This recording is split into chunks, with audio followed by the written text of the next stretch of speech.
teman-teman sudah mempersiapkan, mungkin juga melaporkan dokter dan sebagainya ya, kepada MKDKI ya, Majelis Kehormatan Disiplin Dokter MKDKI, Majelis Kehormatan Disiplin Dokter Indonesia.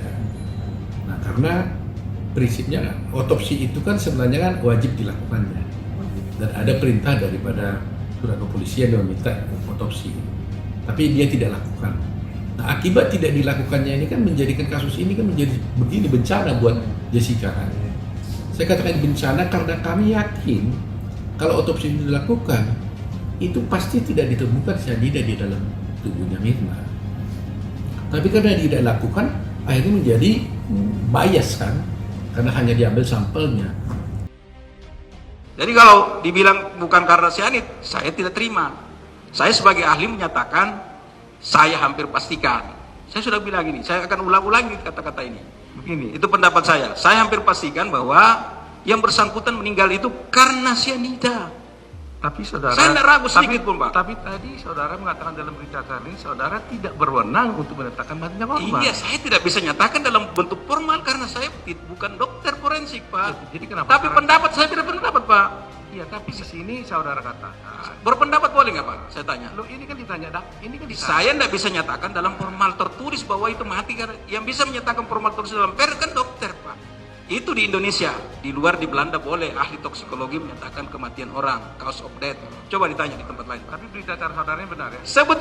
Betul saya katakan itu. Tapi untuk apa namanya tadi, itu tidak untuk maksudnya untuk saya nyatakan dalam bentuk formal. Kalau saya berpendapat boleh, Pak. Majelis Hakim yang mulia, saya berpendapat boleh, Pak ya? Boleh. Nah, saya berpendapat bahwa yang bersangkutan meninggal karena cyanida, itu aja. Sudah, saya tidak ragu. Dasar saudara menyatakan itu apa? Itu tadi data-data tadi, korosif di lambung, karena kandungan cyanida ada. Enggak, gitu dulu. Saudara mengatakan itu adalah karena saudara memperkirakan masuknya 20 ml kan?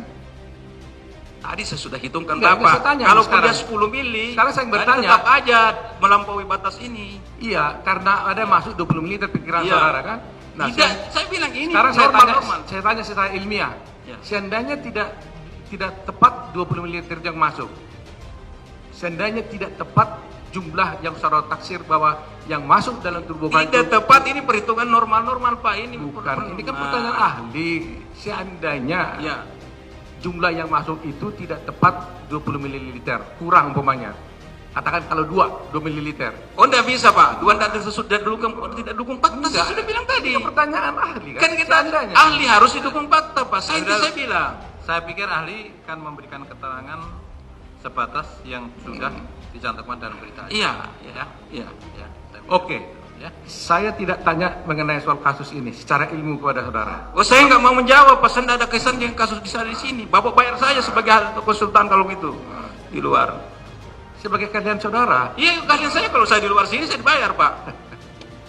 Saya konsultan, Pak, sama dengan Bapak sebagai PH. Kalau Bapak bayar saya bayar. Kalau Bapak saya terima, Pak. Kontrakan Bapak berapa? Kuasa hukum Jessica Wongso, Otto Hasibuan, membuat serangan baru dengan melaporkan dokter yang terlibat pada kasus kopi sianida ke Majelis Kehormatan Disiplin Kedokteran Indonesia.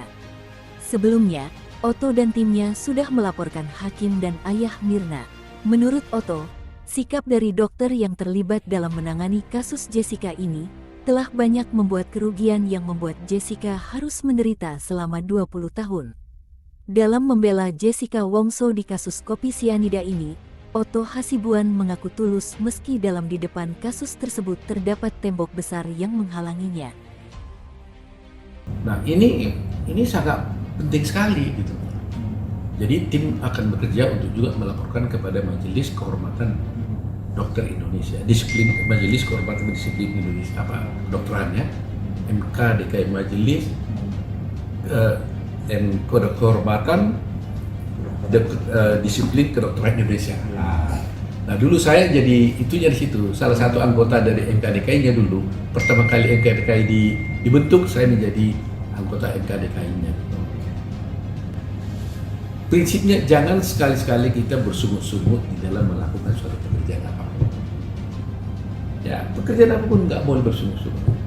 Membela kasus Jessica saya nggak pernah bersungguh-sungguh sekali. Saya selalu merasa tulus, berbahagia aja. Walaupun dengan segala liku-liku yang kita hadapi, tembok-tembok yang besar, selalu saya bilang, ya udah, jalanin aja. Nah, makanya bagi semua para advokat, kalau umpamanya ada pembekalan peradi, saya kan selalu membekali. Saya katakan, jangan sekali-kali berpikir membela perkara itu untuk menang. Kalau kita berpikir itu menang, maka kalau kalah kita akan kecewa. Dan kita akan berpotensi menghalalkan segala cara untuk menang. Karena pikiran kita kan menang. Padahal seorang advokat itu melakukan tugasnya itu kan berpikirnya itu best effort, melakukan upaya yang terbaik yang bisa dilakukan. Jadi kalau saya sudah lakukan pembelaan yang baik dengan segala ilmu yang saya gunakan, hasilnya tidak seperti diharapkan, tidak ada masalah. Kemarin Akbar Faisal, mohon maaf Pak Akbar kalau saya ngomongin spontan nih. Akbar Faisal, tahu kan? Iya. Telepon saya, dia ada di Jawa. Saya bilang, ada apa Bung Akbar?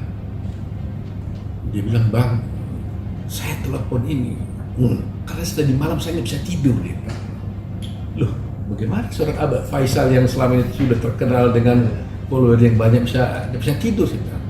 Saya nggak bisa tidur mikirin kasus Jessica. Dia bilang, boleh cek sama dia. Loh, baru tadi malam nih ngomongnya. Kemarin. Loh kenapa? Saya bilang, saya lihat terus perhatiin kasus-kasus itu katanya. Tolong, saya nggak bisa tidur. Dia bilang, saya tidak bisa menyangka bahwa di negeri kita ini masih ada bisa timbul kasus seperti itu. Ada ketidakadilan di negeri kita itu dalam situasi yang sudah modern sekarang ini. Jadi maksudmu apa? Dia bilang, Bang, bisa kita ketemu nggak? Dia bilang, boleh, saya bilang. Tapi saya bilang, saya juga mau pergi liburan, saya bilang. Jadi kita janjian, nanti di Januari akan ketemu. Dia bilang, saya mau up kasus itu, saya ikut bantu Bang. Dia bilang, wah, terus terang aja dia seorang politisi, bekas anggota DPR, sekarang dia buat podcast yang cukup besar. Dia bilang, saya nggak bisa tidur memikirkan kasus Jessica. Padahal dia bukan pengacara Jessica. Tapi melihat ketidakadilan itu, dia bilang, saya nggak bisa tidur. Silakan tanya dia. Saya kaget itu. Saya bilang, Bung Akbar, saya senang banget nih. Kalau sampai masih ada orang di Indonesia ini mau nggak bisa tidur mikir kasus ini, saya bilang, saya kira hanya saya. Ternyata Akbar juga seperti itu. Ya mudah-mudahan akan banyak Akbar yang lain yang berpikir seperti itu. Ya, jadi betul-betul. Saya spontan aja tadi buka nama dia karena baru semalam ya. Ya, baru kemarin tuh sama dia. Dia telepon, dia bilang saya lagi di Jawa, dia bilang, coba bilang ini saya nggak bisa tidur, bener? Iya gitu ya. Padahal dia jarang kontak dengan saya, dia nggak pernah urusan dengan kasus ini dengan saya.